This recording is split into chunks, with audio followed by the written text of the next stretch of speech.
Film dimulai dengan Charles. Ia memiliki keluarga kecil. Istrinya Diana dan putrinya Amy. Amy menderita diabetes, dan kondisinya cukup serius. Beberapa organnya tidak berfungsi dengan baik, dan mereka telah berusaha untuk mendapatkan transplantasi, tetapi karena diabetesnya, tubuhnya tidak dapat menerima organ baru. Hal itu membuat mereka khawatir sepanjang waktu, tetapi mereka tidak pernah menyerah. Baru-baru ini mereka menemukan pengobatan lain, pengobatan baru yang mungkin berhasil, tetapi sangat mahal. Untuk menabung, Diana dan Charles bekerja siang dan malam melakukan segala yang mereka bisa untuk mendapatkan uang untuk kesembuhan putri mereka. Suatu hari, Charles berlari mengejar kereta saat berangkat kerja, tetapi begitu sampai di stasiun, dia melihat kereta itu berangkat. Charles baru saja ketinggalan, jadi dia menaiki kereta berikutnya. Setelah beberapa saat, petugas tiket datang meminta tiket. Charles tidak punya tiket kereta berikutnya, dan Charles tidak punya cukup uang untuk membayar denda. Mereka mulai berdebat, dan Charles tahu keadaan akan semakin buruk. Charles mungkin akan berakhir di kantor polisi. Tapi kemudian seorang wanita angkat bicara, namanya Lucinda. I'll pay for him. No, really. It's my fault. It's all right. Dia membayar tiket itu dan begitu saja masalahnya selesai. Charles menghampirinya dan berterima kasih padanya. Mereka saling mengenalkan diri dan Charles berjanji akan mengembalikan uang Lucinda keesokannya. Lucinda hanya tersenyum. This is your usual train. Why? No, I gotta give it back. Well, I wouldn't want you to feel impugned. Mereka mulai mengobrol hanya untuk saling mengenal. Lucinda mengatakan dia seorang bankir investasi. Charles mengatakan kepadanya bahwa dia bekerja di sebuah agensi periklanan. Mereka terus mengobrol seperti itu untuk waktu yang lama.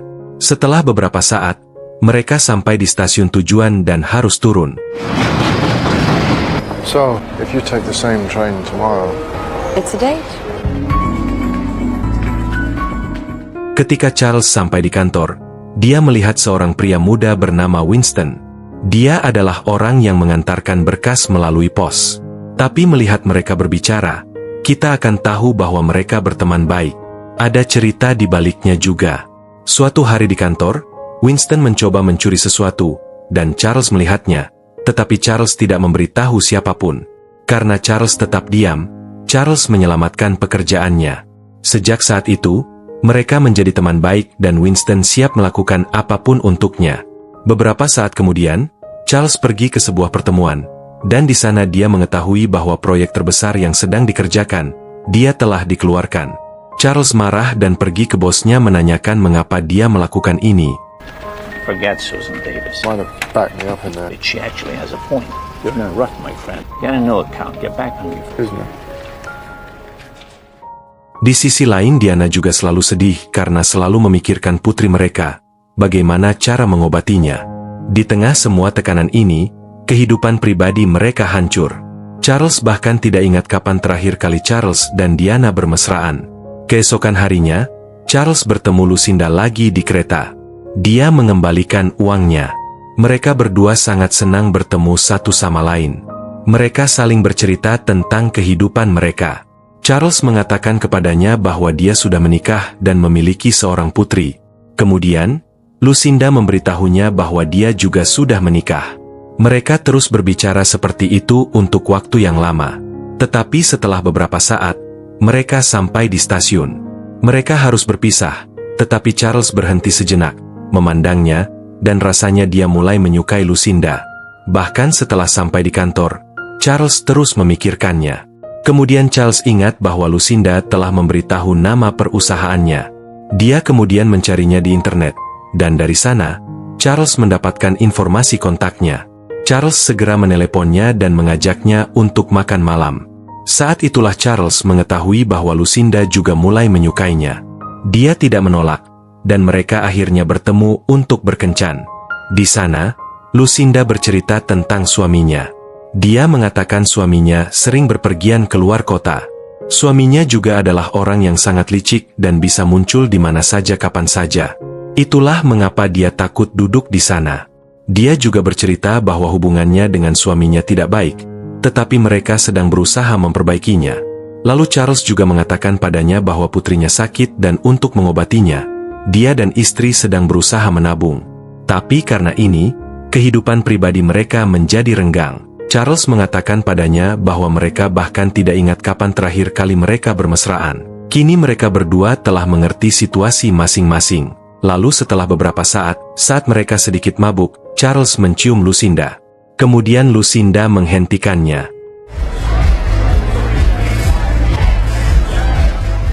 Saat itu seorang pria mendekati Lucinda dan mulai mengganggunya. Dia terus-menerus bersikap tidak sopan padanya. Charles tidak tahan melihatnya dan memukulnya. Setelah itu, mereka harus keluar dari bar. Ketika mereka berada di luar, mereka tidak bisa menahan diri. Mereka mulai bermesraan di sana. Charles lalu menyarankan mereka pergi ke hotel.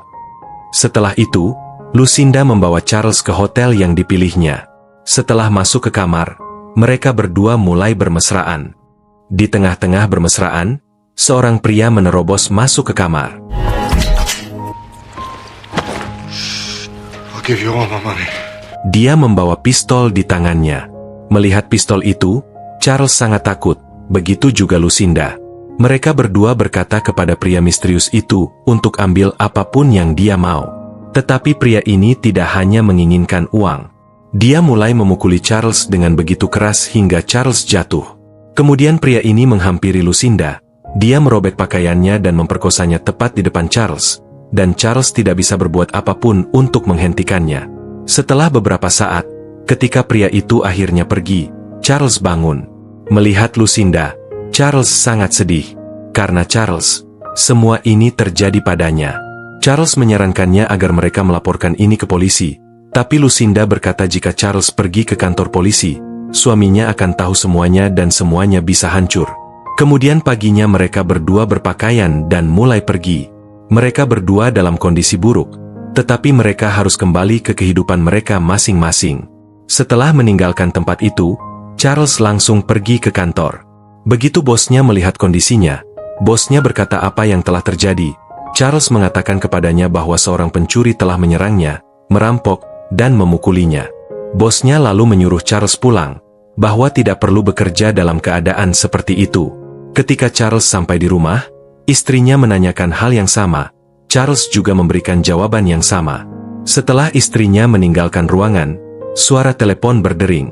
Begitu Charles mengangkat telepon, dia mendengar suara pria misterius yang menyerangnya di hotel. Kemudian Charles menyadari bahwa kejadian ini belum berakhir.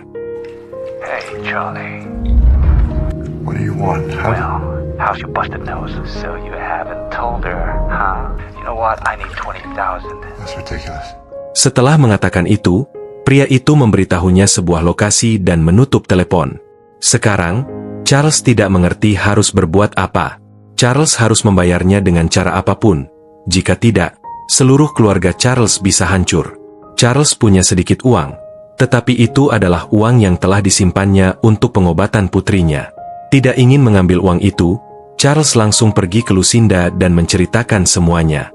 Lucinda juga takut. Dia berkata bahwa ini tidak boleh terungkap. Dia menarik semua uang yang dimilikinya dan memberikannya kepada Charles. I can't eat, can't sleep. If my husband finds out that I had an affair, he'll take my daughter. Really? Now this is all I can spare without my husband noticing. I'm sorry. Tapi Charles masih butuh lebih banyak uang. Jadi Charles pergi ke perusahaan dan tanpa sepengetahuan siapapun, Charles mencuri uang di sana. Kemudian Charles mengambil semua uang tunai dan pergi menemui pria itu. Tapi bahkan setelah mendapatkan begitu banyak uang, dia tidak puas. Dia memukul Charles lagi. Beberapa bulan kemudian, Charles bersama bosnya membahas iklan di kantor. Di sana Charles mengaku kepada bosnya bahwa ia telah selingkuh dari istrinya. Dan sejak saat itu Charles tidak tahu harus berbuat apa. Setelah mendengar ini, bosnya berkata jangan terlalu memikirkannya. Semua orang yang sudah menikah di kantor ini, entah pria atau wanita pasti pernah selingkuh. Jadi lupakan ini dan lanjutkan hidup. Saat Charles merokok di luar, Winston datang menghampirinya. Dia berkata merokok adalah hal yang buruk. Winston juga dulu merokok. Saat merokok, dia mulai mengonsumsi lebih banyak narkoba. Tetapi ketika dia masuk penjara, Winston mengaku telah meninggalkan semuanya. Charles bertanya kepadanya penjara itu seperti apa. Winston berkata penjara itu seperti neraka. Setelah perbincangan itu, Charles mulai khawatir dan tidak tahu harus berbuat apa, karena dia telah mencuri uang perusahaan. Sementara itu, ketika Charles pulang, pria itu meneleponnya lagi dan berkata ia butuh uang lagi. Charles marah padanya dan berkata ia mendapatkan uang itu dengan susah payah dan dia tidak bisa memberinya lagi. I need another loan, Charlie, for $100,000 though. I've got no more money for you. Saat dia berbicara, Charles melihat nomor yang dia gunakan untuk menelepon adalah nomor yang berasal dari rumahnya. Jadi dia berlari ke rumahnya, dan ketika sampai di sana, Charles melihat pria itu sedang duduk bersama istrinya, Diana, dan mereka tertawa. Pria itu telah memberitahu Diana bahwa dia adalah teman masa kecil Charles. Setelah melihat ini, Charles sangat marah. Begitu istrinya masuk ke dalam, pria itu langsung ingin membunuh Charles. Dia mulai memukulnya dan berkata, $100,000, Said, okay? Okay. Au revoir. Thanks for having me. I'll see you soon. Sekarang masalah semakin bertambah. Keesokan harinya, Charles langsung pergi ke pengacara dan menceritakan semuanya. Okay, show me the police report. Did you go to the police when you got to get her to come forward? Anything else is just pissing in the wind. Charles yang sudah tidak tahu bagaimana lagi pergi menemui Winston. Dia menceritakan seluruh kisahnya, bahwa seorang pria memerasnya dan sekarang dia meminta $100,000. Winston berkata bahwa pria itu pasti menganggap Charles lemah.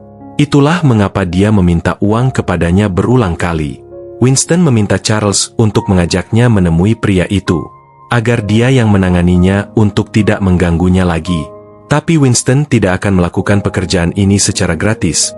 Dia ingin $10,000. Charles sama sekali tidak punya uang. Jadi Charles mencuri uang dari perusahaan lagi dan pergi ke lokasi itu bersama Winston. Sesampainya di sana, Winston meminta uangnya terlebih dahulu. Tapi begitu mereka hendak beraksi, pria itu menembak Winston lebih dulu. Kemudian dia marah pada Charles. Pria itu mengambil uang dari tubuh Winston dan menyuruhnya untuk segera datang kepadanya dengan sisa uangnya. Sekarang Charles punya mayat di mobilnya. Seorang polisi datang dan bertanya, apakah ada masalah. Charles membuat alasan dan hanya berhenti untuk merokok. Begitu polisi itu pergi, Charles mulai mengemudi, membawa mobil Winston dan mengendarainya ke sungai lalu keluar dengan tenang.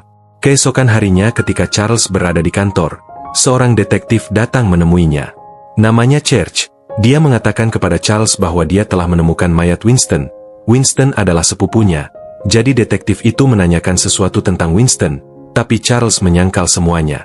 Sebelum detektif bertanya lebih banyak lagi, Charles mendapat telepon dari pria itu lagi.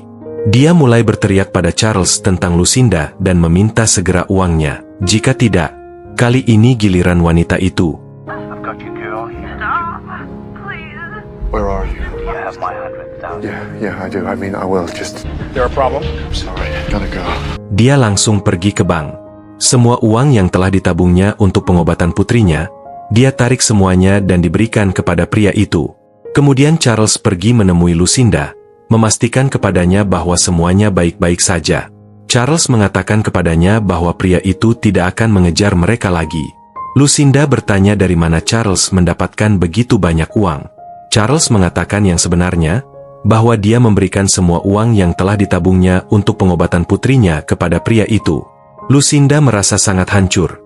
Dia berkata seharusnya dia tidak melakukan ini. I'm so sorry.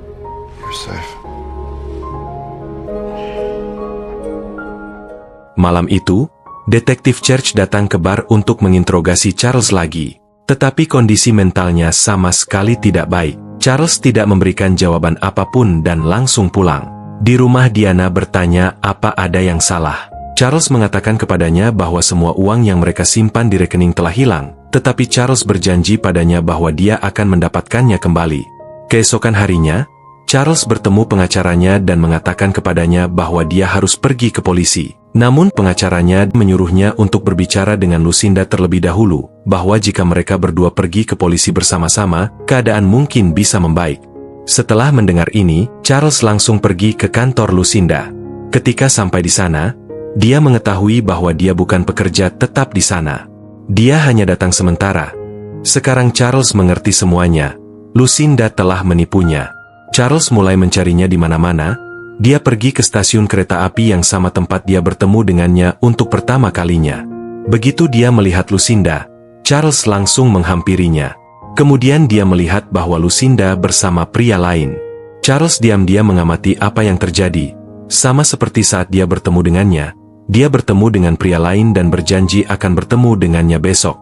Setelah pria itu pergi, Lucinda menemui pria yang telah memerasnya. Di sana Charles mengetahui bahwa mereka menjalin hubungan dan inilah yang mereka lakukan bersama, yaitu menipu orang. Setelah Charles tahu seluruh kebenaran, Charles tahu di mana Lucinda akan bertemu pria itu, jadi Charles pergi ke sana lebih awal. Charles pergi ke hotel itu dan mendapatkan kamar di sebelah kamar mereka. Charles mulai mengamati apa yang terjadi. Setelah beberapa saat, Lucinda datang bersama pria itu. Kemudian Charles melihat pria yang memerasnya juga datang berdiri di luar bersama anak buahnya.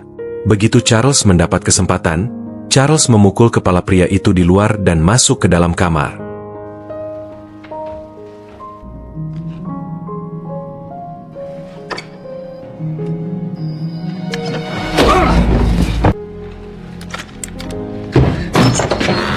Hey, you can have all my money. My wallet's on the table. Take it. These two are gonna take you for everything you've got.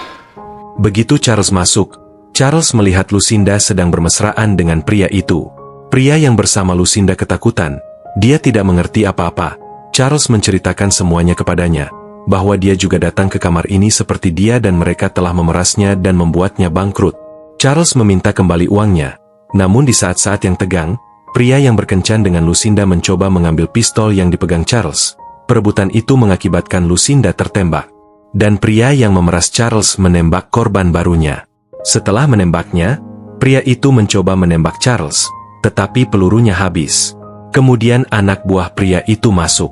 Charles menyerangnya, Charles merebut pistolnya, dan menembak pria yang memerasnya terlebih dahulu. Kemudian dia menembak anak buahnya. Setelah kekacauan itu, dia melihat Lucinda yang tewas tertembak. Charles lalu kembali ke kamarnya di sebelah. Setelah beberapa saat, polisi ada di mana-mana. Ketika mereka datang ke kamarnya, Charles mengatakan kepada mereka bahwa dia mendengar suara tembakan dan bersembunyi di dalam. Polisi mempercayainya karena banyak orang lain di hotel telah melakukan hal yang sama. Setelah beberapa saat, ketika Charles turun, dia melihat semua barang bawaan dari hotel dibawa keluar dan dia melihat tasnya yang berisi semua uangnya. Untungnya label nama Charles masih ada di tas itu. Jadi dipergi ke polisi dan menunjukkan kartu identitasnya. Setelah melihatnya, mereka mengembalikan tas itu kepada Charles. Ketika Charles kembali ke kantor, bosnya memanggilnya ke ruangannya dan bosnya telah tahu apa yang telah Charles lakukan. Bosnya mempercayainya bahwa dia akan mengembalikan uang perusahaan. But I'm at a bank, and now you're stealing from them. Tell me what was so important that you had to do this. Can't. Just pay it back. The most you'll get is community service. Setelah mengembalikan uang perusahaan, Charles menjalani prosedur sebagai pekerja sosial selama 1 bulan. Suatu hari, Charles yang ditugaskan menjadi pelayanan masyarakat memberi para narapidana sebuah esai untuk ditulis. Saat dia membaca salah satu esai itu, Charles melihat seluruh kisah hidupnya di dalamnya. Semua yang telah dia lakukan, semuanya tertulis di sana. Dan narapidana itu menulis untuk temui dirinya di ruang cuci. Begitu Charles sampai di sana, Charles bertemu pria yang memerasnya masih hidup. You never checked if I made it out of that hotel alive, did you? But you took something from me, Charlie. Killed her. You're insane. I'm gonna fuck with your life because I can. Setelah mendengar kata-kata itu, Charles menusuknya. Di saat pria itu menghembuskan napas terakhirnya, Charles mengungkapkan bahwa dia tahu pria itu masih hidup dan ada di penjara ini. Itulah mengapa Charles memilih penjara ini untuk pelayanan masyarakat, agar Charles bisa membunuhnya dan mengakhiri semua ini selamanya. Pisau yang Charles gunakan untuk menusuknya adalah pisau hadiah dari Winston. Ketika kasus ini diselidiki, detektif Church datang menemui Charles. Charles mengatakan kepadanya bahwa dia melakukannya untuk membela diri. Detektif itu tahu segalanya. Dia tahu bahwa pria itu telah membunuh sepupunya, Winston, dan dia senang karena Charles telah membalas dendam untuknya dan sekarang tidak akan ada penyelidikan lagi. Well, that guy was the asshole who killed Winston. I guess the law didn't care much for Winston either.